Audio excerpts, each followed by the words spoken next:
Ballyhoo and welcome. The Passion Project continues. My name is Remedy Robinson, and this is an appreciation. This is an exploration of linguistics, language, and incredible imagery, as framed by the peerless poetry of the modern-day master, Elvis Costello.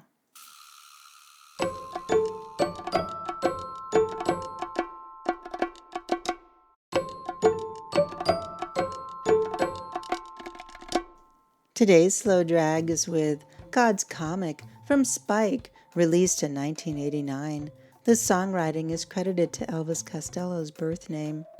Just like a man who needs no introduction, I feel God's Comic is a spectacular piece that needs no interpretation, just exalted appreciation. Seemingly free form in its writing, with hit and miss rhymes that couple low frequency words in a very pleasing manner. This is a masterwork of theatrical storytelling. It's a delightfully devious piece that affords the listener the luxury of digging deep, marveling at the nuance, or simply floating along without much thought of all the changing points of view embedded within. I'm almost tempted to say it's a typical Elvis Costello piece, which, if I wanted to simply float along, I might assert. But we all know there's just something extra special, something extra Costello about this tremendous piece.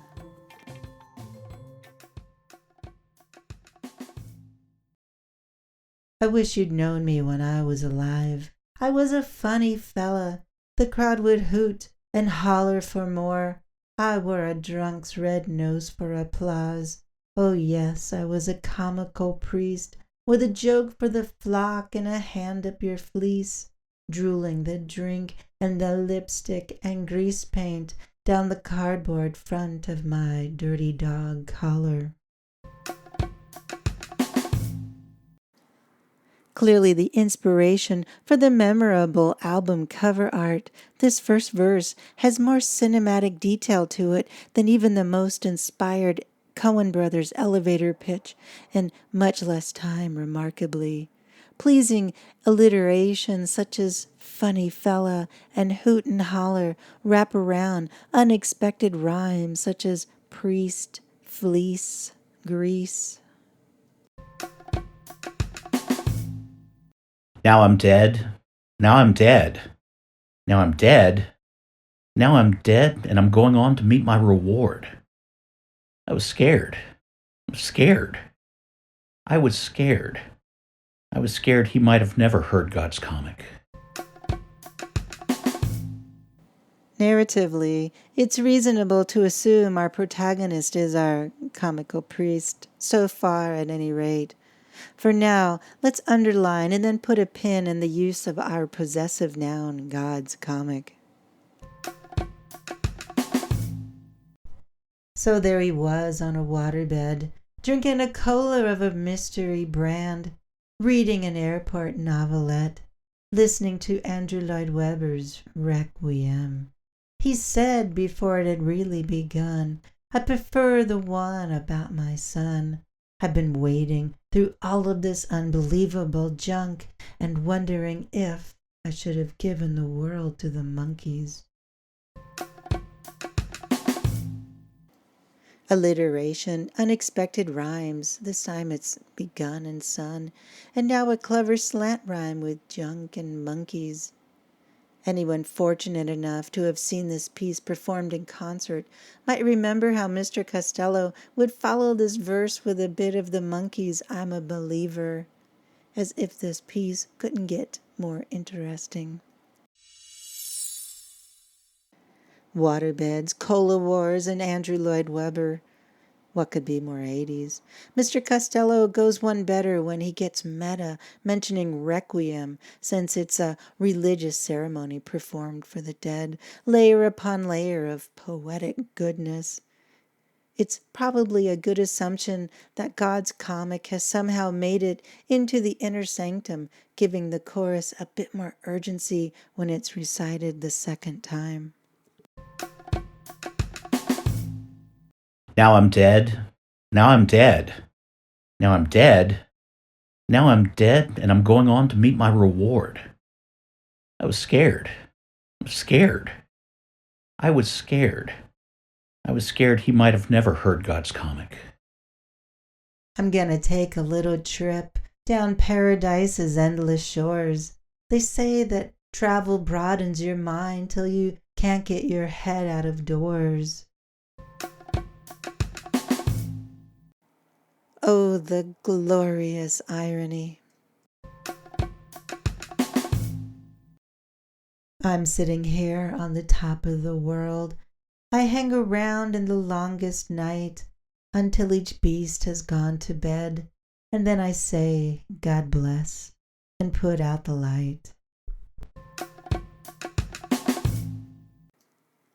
I've always debated with myself who exactly is sitting on top of the world.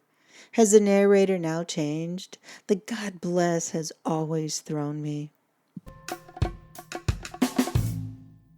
While you lie in the dark, afraid to breathe, and you beg and you promise and you bargain and you plead, sometimes you confuse me with Santa Claus. It's the big white beard, I suppose. I'm going up to the pole where you folks die of cold. I might be gone for a while if you need me. The stellar construction continues with the tricky slant rhymes of breathe and plead and pole, folks, and cold, as well as the brilliant repetition of the identical rhyme and. There's a total of 4 of them in the second line. And you beg, and you promise, and you bargain, and you plead. Now I'm dead. Now I'm dead. Now I'm dead. Now I'm dead and you're all going on to meet your reward. Are you scared? Are you scared? Are you scared? Are you scared you might have never heard but God's comic? Nietzsche famously said it, so maybe Mr. Costello is saying it as well now. It's all too heady for a linguist like me to parse, let alone fully understand. So all I can do is admire how a preceding verse can change the meaning of a chorus so profoundly, and you're all going on to meet your reward continues to confound the entire narrative. This is done by a flick of a pronoun, stunning in its simplicity. Who exactly is saying this? All this brilliance is mere child's play, however, in comparison with the change from a possessive to a contraction. God's comic, the comical priest that we started with, has gone through quite a journey on the way to explaining that God is indeed a funny guy. You might have never heard, but he is.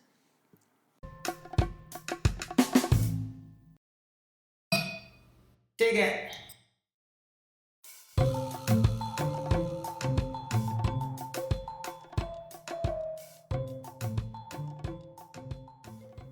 Again, this has been a slow drag with God's Comic from 1989's Spike.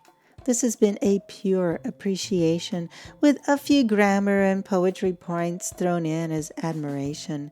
It's meta, profound, silly, devious, and thought-provoking. It's timeless, nearly flawless. I'd like to thank the dulcet tones of Mr. Ike Piggott, a.k.a. Casio Azul, for lending his voice to God's comic, and maybe even God himself. I never did seem to land on what all that meant. Thank you, Ike. You are a peach.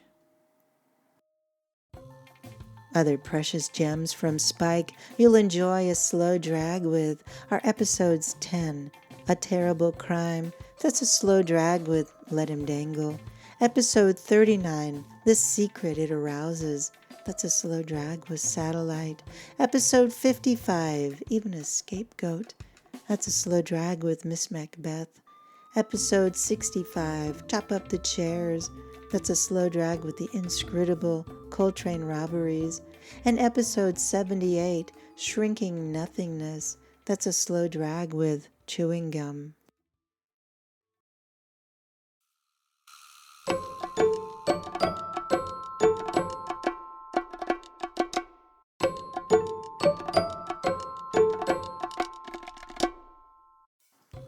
And that's it for today's slow drag, my friend. Thank you for listening. I'll be back soon with another slow drag, so please follow the show so you won't miss an episode. You can find me on Instagram and Blue Sky Social. It's the social media platform created by the well-intended people who made the original Twitter, which I simply cannot support any longer. This means my numbers of listeners per episode have gone down, but it's worth it. Nevertheless, please tell your friends so we can raise the numbers back up. And as a reminder, as I continue to write my second novel, The Macron and the Breve, I place the audiobook version of my first novel, The Most Terrible Time in My Life Ends Thursday, on YouTube. Please follow the link provided if you'd like to listen for free. I know you'll love it. And as always, thank you so much for helping to get the word out about this little passion project. Truly, it means the world.